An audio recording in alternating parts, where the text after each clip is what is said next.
Hello, everybody. Welcome to the show. My name is Stephen D. Kelly, and this is the Stephen D. Kelly Show, and we are Truth Cat Radio, www.truthcatradio.com. July 31st, 2025, last day in the month. I'll tell you, these shows, I I miss when I come to these, come to you inspired. And the inspiration I have tonight is a little bit different because it seems to coincide with a lot of what we've been talking about, at least the theme. But I guess I'll have to explore what the context is. But it had to do with the concept of human sacrifice and the connection to the person's ability to pay for it. Oh, that's running amok. Hey, leave my little girl alone. Anyway, but I was contemplating again the human sacrifice and the connection to the sacrificing the animals and some of the information I learned, particularly with excavations and archaeology involving burial sites or toffets, typically places where they stored the remains of sacrifices, children, or even sometimes animals in big pots somewhere near the the Baal statue where they were burned at, somewhere close to that. But I have to look at this in a broader way, and I can't even go back and do this historical stuff until I cover some of the more recent things. But one of the things I think that I wanted to talk about first, because, well, because of the date, and that is roughly 78 years ago today, July 30th, yesterday, 1947. There were British soldiers that were kidnapped and killed, probably tortured first. And their corpses were hung on trees, and people that killed the soldiers put mines, anti-personnel mines, under the corpses so that when the people would come to cut the rope, let the body down, it would set off a mine and kill the people standing around, other soldiers, obviously. Now, this, of course, happened in Palestine during the time that the British were in control of it. The mandate, if you will, whatever it was they called that silly nonsense. So anyway, that those terrorists that did the killing, that particular group was called the Irgun, or the IZL, I believe, and its leader was a guy named Menachem Begin, who would go on to become the president of Israel, I believe, sometime after that country started and it became a country. Of course, these terrorist acts were the leader. Now, in this case, the British naturally were responsible for the Balfour Declaration and essentially enabling Rothschild to take over this territory and turn it into this fake ancestral grounds of the children of Abraham and some sort of a bastion for their satanic, whatever it was that they wanted to practice. So obviously, this contrast, Christianity or whatever you want to say, religion versus this one, is pretty stark.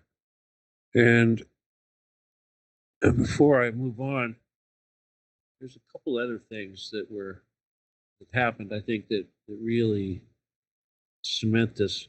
One was the bombing of the King David Hotel. Now, that happened roughly, let's see, when did that happen? About 78 years ago also. I had actually written something about it. I remember I wrote to the newspaper complaining about it. I said, when did it happen?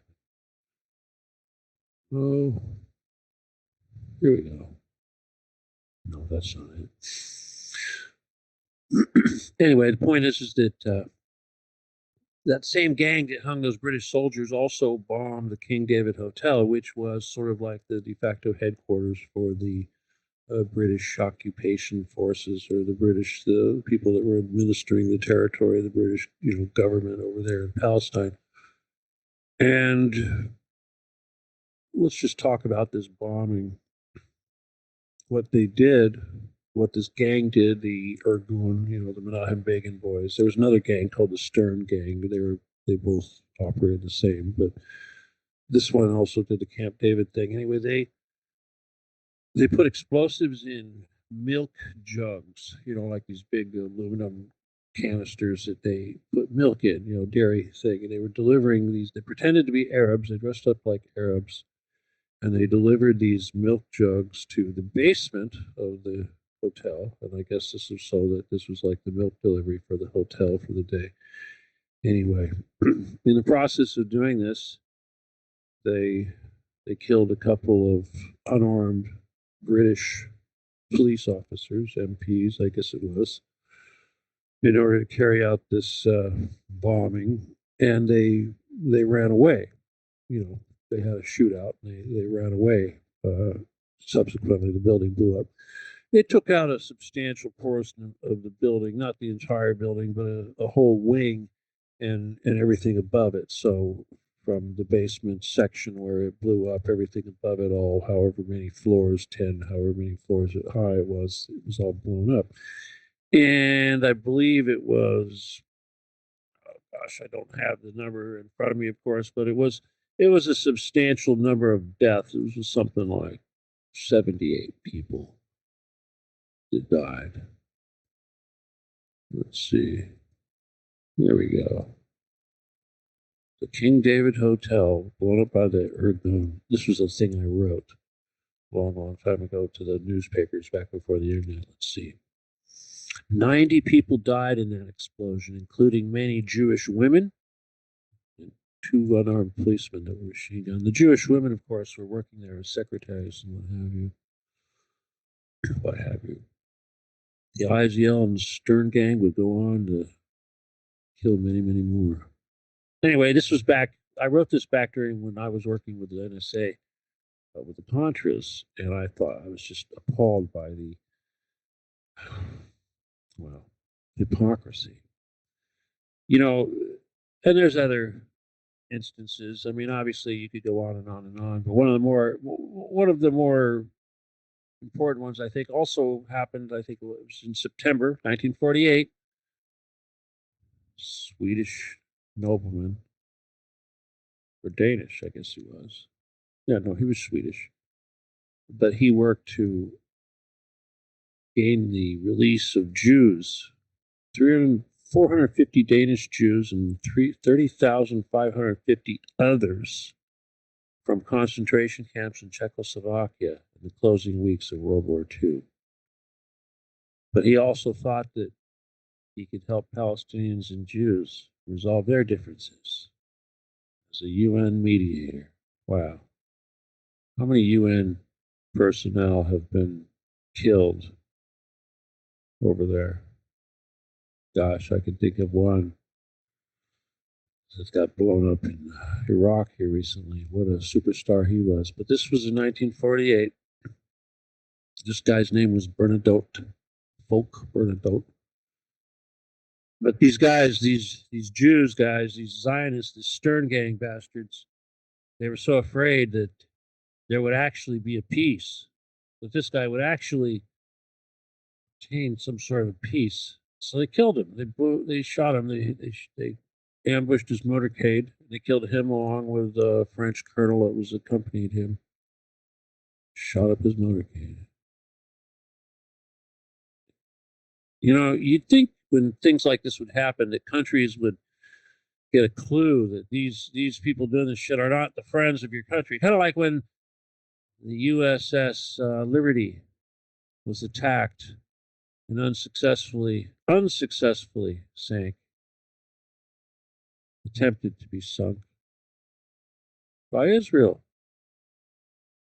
by boats and aircraft flying the Star of David in broad daylight. They knew what they were doing. They intended this, and this was a false flag that didn't happen. And those soldiers, one by one, are dying. They're dying. They're gone. They're going to be all gone here pretty soon. Nobody's going to remember, but who cares, right? Who cares? Just like this poor guy that saved 30,000, whatever it was, 35,000 Jews. And what did that get him? Well, and on and on and on and on. Anyway, it's problematic because our entire foreign policy, of course, is based on this. We're going to talk about Trump. We're going to talk about his pedophilia. We're talking about all the latest bullshit with that. But we have to explore this shit a little bit more. One of the more interesting things I found when I was just today was learning a little bit more about the whole Baal worship, or the sacrifice of children in the fire, the burning of the children, the passing of the children through the fire, as the Phoenicians like to say. But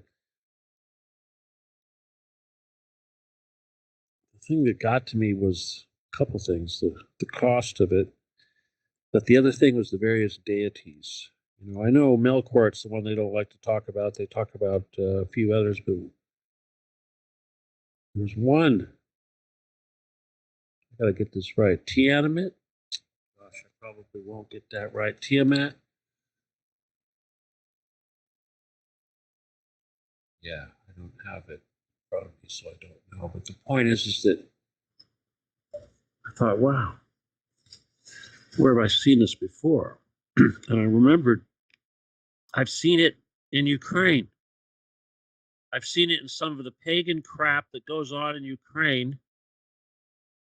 The Tartars, the Crimeans, the leftover Mongols. And I realized that the basis of a lot of their pagan beliefs is also based on this one deity who was akin to the Babylonian deities. Tiamat. I'm not going to look it up right now. Oh, here we go. Is it here? Let's see. I think I found it. Let's see. Archaeologists dub this place a Tophet, T-O-P, we talked about this, which is the Hebrew word for the place of child sacrifice near Jerusalem, Jeremiah 7:31. In time, many more Tophet cemeteries were discovered. The largest contained the remains of approximately 20,000 infants in urns, as well as some animals. Now, the fact that the animals were buried here along with human infants seems to suggest that this was not a normal cemetery for children. One urn containing the remains of an animal had inscription indicating the animal was a substitute. And this supports the archaeologist's conclusion that the Tophet contained remains of sacrificial victims who had been burned to death, as the Bible, as well as the Greek and Roman historians had all claimed, yet some skeptics remain. And perhaps children had been burned, or after they had burned after natural causes. I don't think so. Anyway, okay, here it is. The inscriptions on the urns are helpful in this regard. Some of them record that vows to Tanit and Baal Haman had been met. And Tanit was the consort of Baal Haman. So apparently Tanit is a female. I wonder if Tanit is the cat character, similar to the one from Egypt. She is known as Ashtoreth in the Bible, Kings 11:23. Many other inscriptions include dedications from the children's parents to Baal Haman or Tanit, ending with the explanation that the God concerned had heard my voice and blessed me, quote unquote.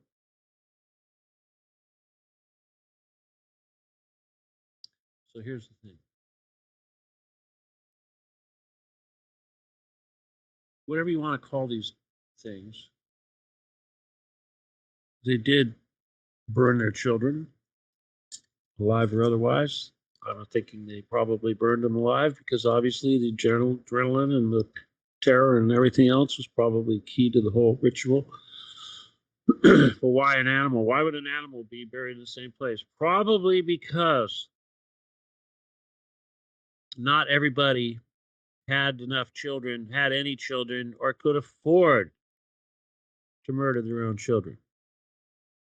Now, if you were a king, a Hebrew king, and you had 20 wives, and you had all the money in the world to, breed 13, 14, 15, 20 children per wife, you probably could spare a few now and then every time you needed to have a special wish granted by your deity of choice.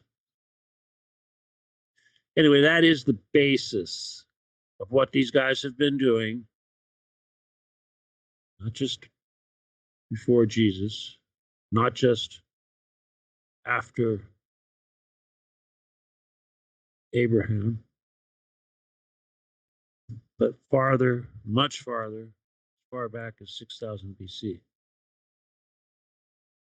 with the Phoenicians, the guys that originally started building these Tophets all over the place. Of course, these so-called Canaanites, children of David, whatever you want to say, do the same thing as their Phoenician brethren because there's no difference. You got Phoenicia on one side and you've got Babylon on the other. You're all worshiping the same thing, burning your children the same way to the same statues. And if you can't afford a child, you're going to burn a dove. You're going to burn a lamb. You're going to burn an ox. You're going to burn one of your slaves. Whatever. They still do it today. Not the only reason they do it. Obviously, they do it for fertility rituals and harvest rituals and just bullshit like that. The whole resurrecting the goddess ritual that they conduct throughout the entire year. Either way, it's pagan. It's wrong. And you got to remember, you got to think that even the Romans, with their polytheism and their crazy debauchery and the crazy things they did and crazy things they believed, they thought that these people that they were administering in Palestine, these I don't know if you guys heard that, but that sounds like we getting fucked with. These people they were administering in Palestine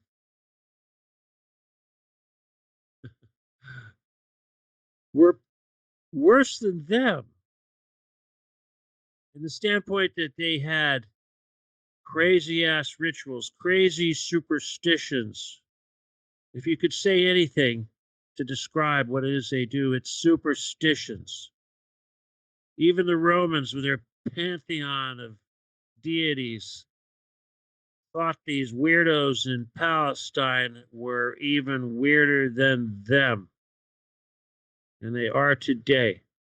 And yet, somehow, this is all normal. This is all accepted. In our entire foreign policy, the parts that are not being dictated by the Pope / Charlemagne power control of the so-called Western Holy Roman Empire, whatever you want to break it down into, different facets of whatever. But these guys, the ones that trace their crap back to Abraham,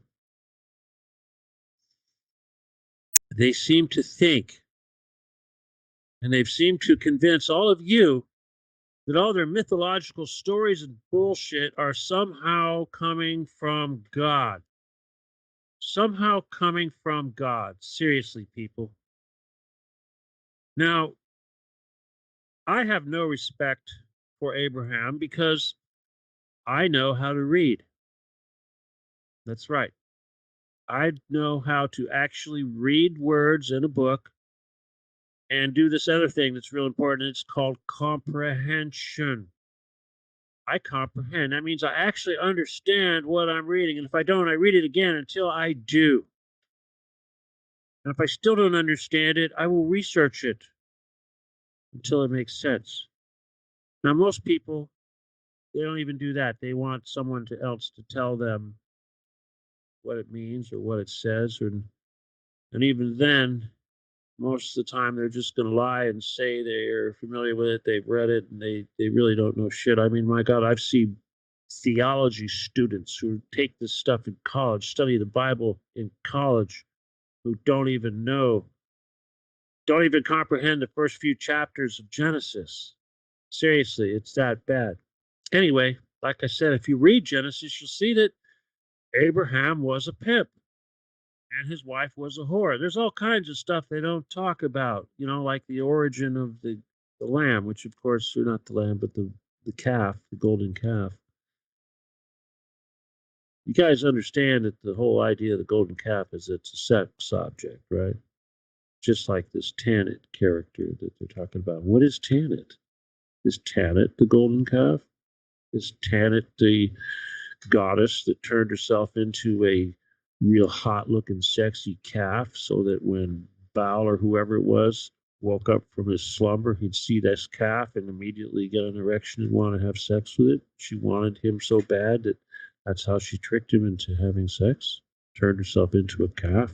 There's your golden calf right there.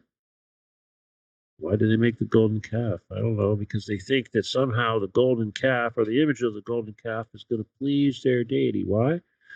Because it's going to turn him on. It's going to look like his sexy calf mama. Cafecita.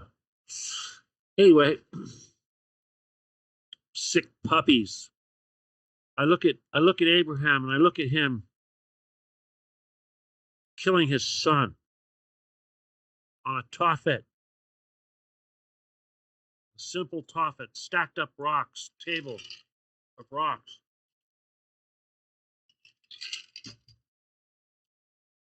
Getting ready to kill his son. Now, first of all, he's not pleasing God. God didn't say, hey, go do this. Burning bush also said, go kill your son, whatever bullshit. This is what they did. This is what they did. I don't know if he had other sons and this was an extra big deal for him because he was going to kill his only son or whatever, unlike these other Hebrew kings that killed many sons because they had even more to spare. Anyway, the point is that, hey, where do these motherfuckers get off thinking that they have the right to do that? God told them to do that. It's no different than the Getty. Getty's saying that you all need to die. Excuse me? Where the fuck do you get off? Who told you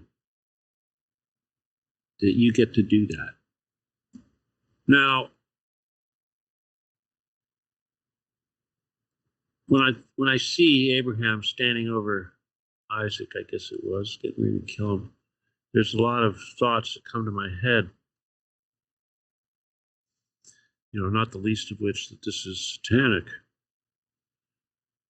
But I think of all the excuses and the rationalization and the enabling and the historical bullshit that has been used to basically explain this homicidal fucking pagan, satanic, human blood sacrifice ritual murder of your own son. One of the most heinous possible things the person on earth can do, kill one of their own children, a gift from God. That's saying right there, fuck you, God. Look what I'm going to do to your gift. I'm going to destroy it because I have no care and I have no appreciation for this life that you bestowed and given me the power to create. Very important stuff. There's no way on earth that any creator, benevolent God would allow for such a thing or test somebody and say that you need to do this. Bullshit. He was doing it because he was an evil, wicked bastard that was trying to gain favor and thought that through this murder that somehow his demonic Yahweh would grant his wishes and give him power and money. Did he? Yes. How did that happen? Well, of course, my Bible could be off, but we all know that he ended up in Egypt and conned the Pharaoh out of a fortune before Pharaoh found out that his wife was just a whore and that he was just a pimp and that they weren't just conning the Pharaoh with her disgusting gash, but they were bringing their demonic curses upon the kingdom and the house of Pharaoh. And that's why they were cast out, because the demons they brought with them were too much. He knew better than to slay those bastards because he was afraid that the demons would do even worse to him. So he cast them out. So take all your money and your slaves and your servants, your animals, whatever you got for me, take it and go. You too, Lot. Take all your shit and get the hell out of here. And they did. You know, when I look at Abraham, I see a mobster. I see a wicked, evil mafia boss. No different than the same fucking Khazarian mafia that runs the world today. And you know, in the Bible, of course, everything's whitewashed. All the little stories, these leaders. But there's this one particular story of Abraham after he had established his his mafia empire in some other place outside of Egypt. I guess he was pretty old at this time, but apparently one of his relatives or some woman or girl was allegedly kidnapped by family, a neighboring kingdom, whatever you want to call it. They took this relative. And Abraham gathered up Lot and all of his slaves, and he armed them all. He had something like 200 men, supposedly, the story goes. And he rode forth to this encampment where the people had stopped, the ones that supposedly had this woman in their possession. And they took possession of this girl. They took her back. And they slayed everybody else. Everybody. They genocided the entire clan. And they took all their money, all their land, all their animals, anything they had, any valuables they had whatsoever, were confiscated and became the property of Abraham. Now, here's the thing about this story. If you ask me, this little girl, what was the girl from Troy, Helen of Troy? She was probably a wayward little somebody who probably wanted to get the hell out of Abraham's family because they were mafia bastards, and who knows what Abraham was doing to the females in the family or beneath him.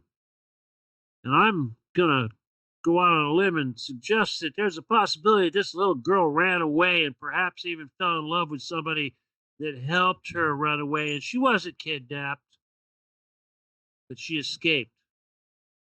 Or maybe it was all just a big old scam just so that these guys could slaughter these people and take all their shit. Mafia wars. Just another story.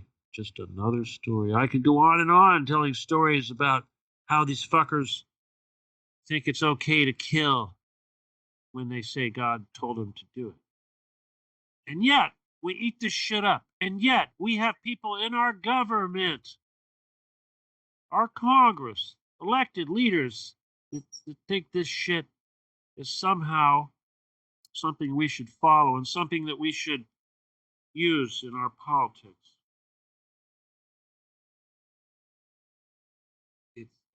It's bloody ridiculous. I'm sorry, but people like Lindsey Graham, our foreign policy president, who's a senator from South Carolina, I believe it is. I mean, come on, South Carolina. Seriously? How could you have any respect for him in the first place? But, that guy actually tried to nuke his own state to blame it on whoever, the Russians or the Iranians or the North Vietnamese. It didn't happen, North Koreans. It didn't happen, of course, but he's as dirty as they get. Him and John McCain. I mean, my God. It's like Hillary Clinton. It doesn't matter. It's the same people. But then we got Trump, a bona fide pedophile, a bona fide in-your-face molester, torturer, killer of minor children, little girls and little boys. 2. Sex with children.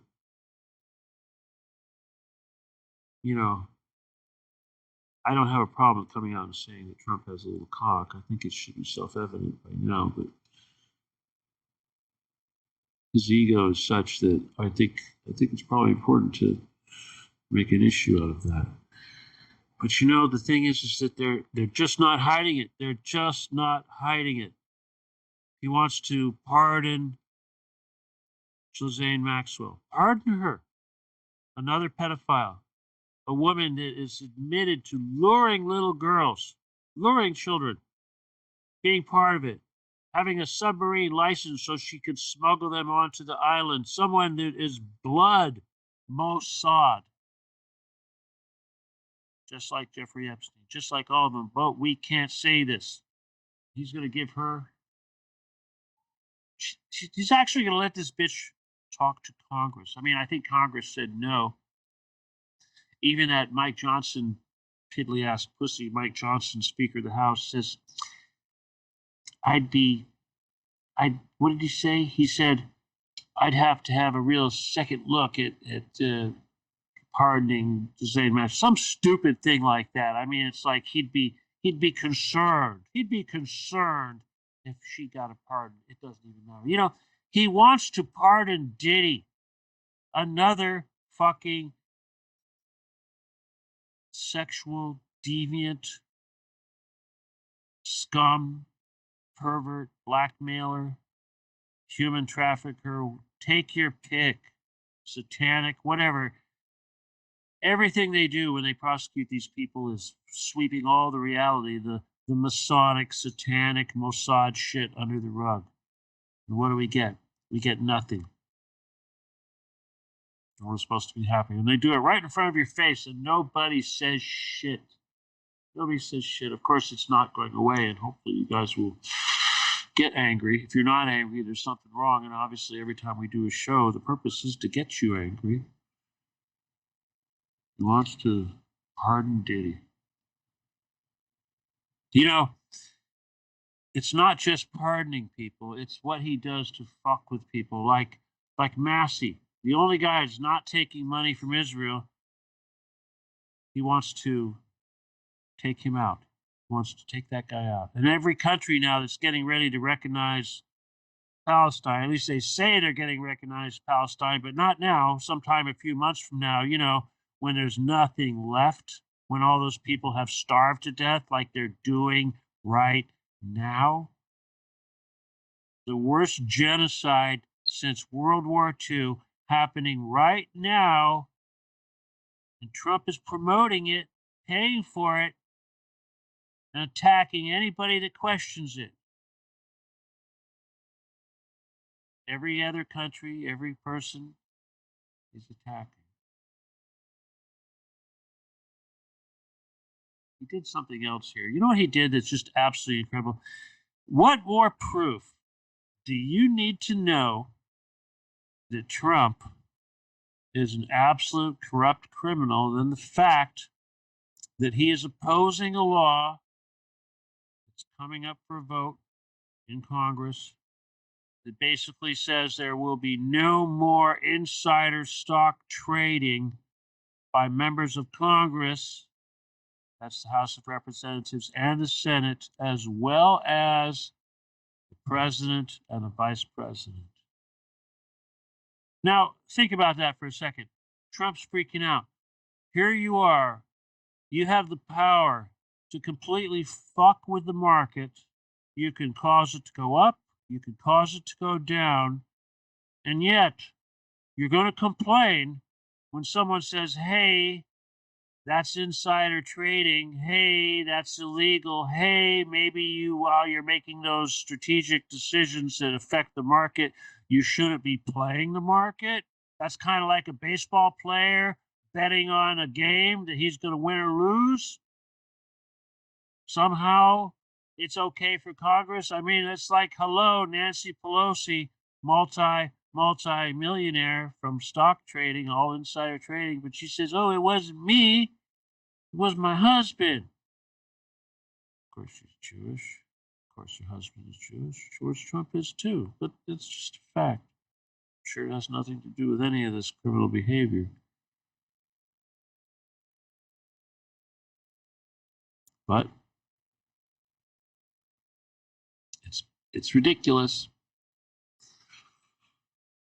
I'm going to go pretty short today because I don't really want to bitch about Trump. It's like, you know, he's so fucking retarded. The stuff he does right now is so retarded. His tariffs.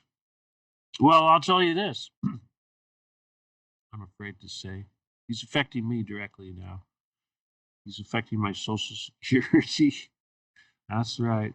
You know, I got to tell you, since I started getting the Social Security, and you know, people have been helping me out on the show. I used to stress out over trying to find $20 to pay for like you know, internet or some stupid thing. Now there's always something there sitting there in the PayPal, and the stuff gets paid for, and I don't have to stress out. It's cool.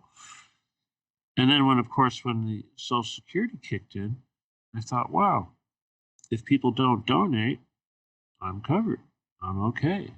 I can buy food, and I can, you know, get some clothing, and I can help other people, and I can, you know, feed animals. I can go out to dinner if I need to, you know, have a little bit of a life. Kind of nice. Now it's like all of a sudden Trump's like, well, no more paper checks. You got to have a plastic card now. What? Yeah, they're going to force me to have a plastic card now to get my money from the federal government. Ah, scary stuff. Because, you know, like they say, paper's not safe.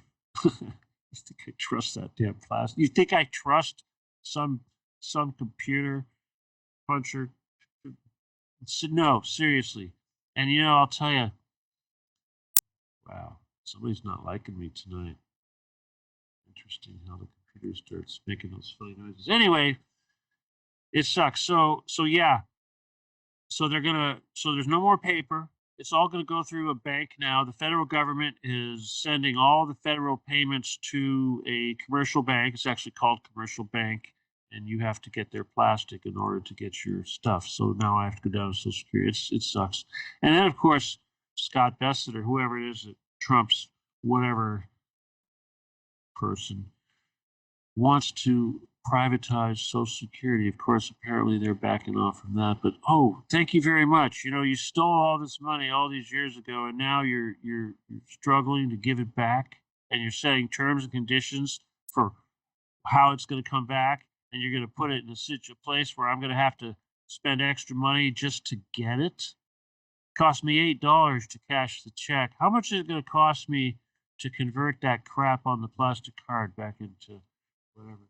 Anyway, that's just me bitching because, you know, that crap kind of is personal, and my first thoughts are, I need to depend on you guys more. You need to help me out. You know, no, let me rephrase that. If you guys, I want to thank you for helping me out. But right now, I feel like they're going to call me a grifter because now I have to ask you guys to more people, you know, more people help out, whatever. A few people, they send, you know, a little bit here and there. And sometimes when they do, it lasts a long time typically. It really does. But It's starting to get down there, and suddenly I feel the squeeze coming. So I'm a little scared about that, but I'm not surprised at the same time because, we take this stuff for granted. I think that, yeah, I'm going to be able to keep attacking Trump and telling the world he's a pedophile and trying to expose the Getty and doing it everywhere I can. And should I be surprised that they want to do everything they can to try to stop that from happening? No, I shouldn't be surprised at all. Shouldn't be surprised at all. Anyway, that's a crappy segue, but it is part of that reality. What else did I want to tell you? There was an important message that I wanted to tell you. Through the week, obviously, there's a lot of things that messages I try to impart upon people. But one thing I should just throw out there here real quick, and that is that as you're in this mission, as you're doing this work, you're going to come upon a lot of opposition. And sometimes that opposition can come across as being very logical and being very polite and calm. But in the reality, you're dealing with a Satanist. It's going to be sweet, and it's going to be nice, and it's going to tell you things that are absolutely true right there next to all the things that are absolutely false. And what I want to tell you is that you got to know when to drop that being polite with these people. Now, I would suspect that Jesus was always polite, but at the same time, there comes a time, and I know this happened with Jesus, where he says, you know what, Satan, Lucifer, get the fuck out of here. I'm tired of your bullshit, your lies. Get the fuck out. Get the hell away from me. And you have to be the same way. And you also have to have a thick skin because, people say things to you that hurt, you're sensitive about. You got to deal with it because you got to figure it comes with the territory. Haters come with the territory. Obstacles come with the territory. Liars come with the territory. A lot of it out there that we're going to be facing on a daily basis. And all we can do is endeavor to try to do it right. At the same time, remember, you need to be effective. Anyway, I'm going to kind of leave it there, but I think probably the most important thing that I can tell you guys, and this applies to every show, and that is that it's your work that is responsible for what we've accomplished so far. All right? You've helped me, you've amplified my voice, my message. You've helped me carry it to where it needs to be carried. And if it wasn't for that, we wouldn't have gotten any of this accomplished. Well, let's just say I would have been a tiny little voice hollering in the in a quiet place somewhere, but some desolate little place, wilderness. But instead, I've got you guys all over the world. Bless the ones that are listening right now, live. Bless the ones that listen to this at all. And bless the ones that get this message out there to other people. But I want to thank you. And I want to tell you, I want to remind you how important you are. I want to remind you that your work, the work that you're doing now, the work that you have to do, does not depend on me. Okay? You're not dependent on me. You don't need me to hold your hand the whole way and tell you what to do. And your life is going to go on longer than mine, and your mission and your work is going to go on longer than mine. And I depend on you to do that. I can't have you giving up because I'm not there to watch over you, to hold your hand, to tell you what to do, to give you praise, to tell you to stick with it, be strong. I need you to learn how to do that now. I don't need, you know, depending on me right now, you got to learn how to be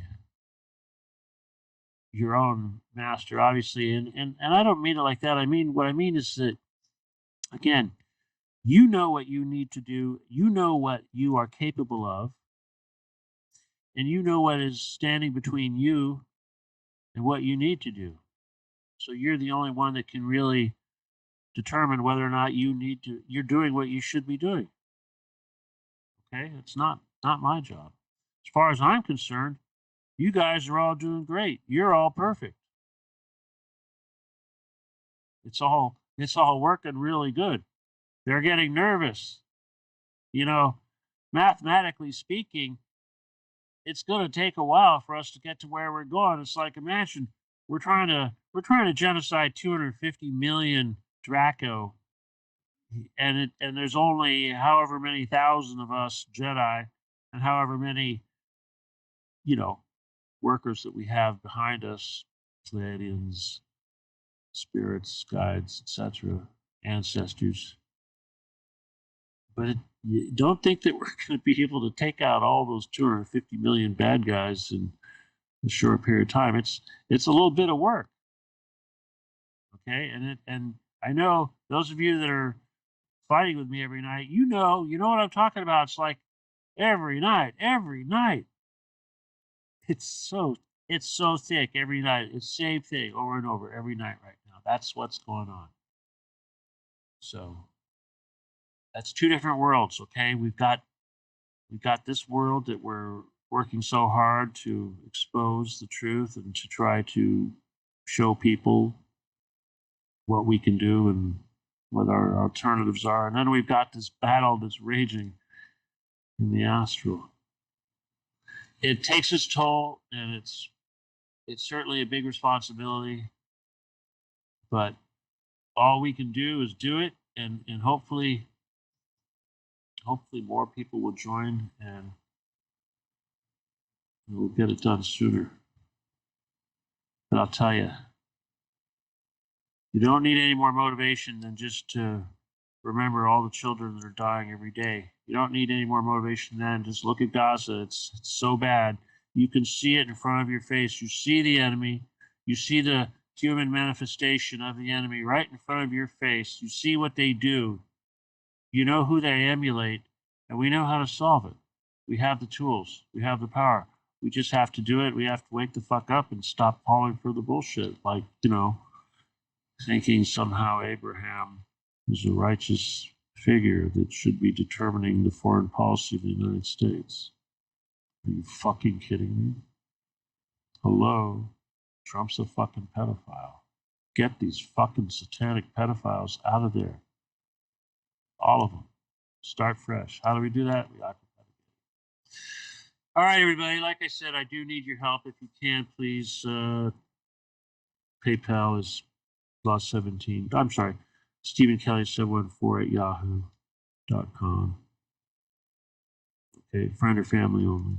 All right. Seriously, it's just one of those times. All right. I do appreciate all of you for being here, and again, I look forward to when we can have much more inspirational, educational discussions, and we don't just have to complain about this wickedness and satanic evil that we need to overcome, and manifestations of it that are right in front of our face.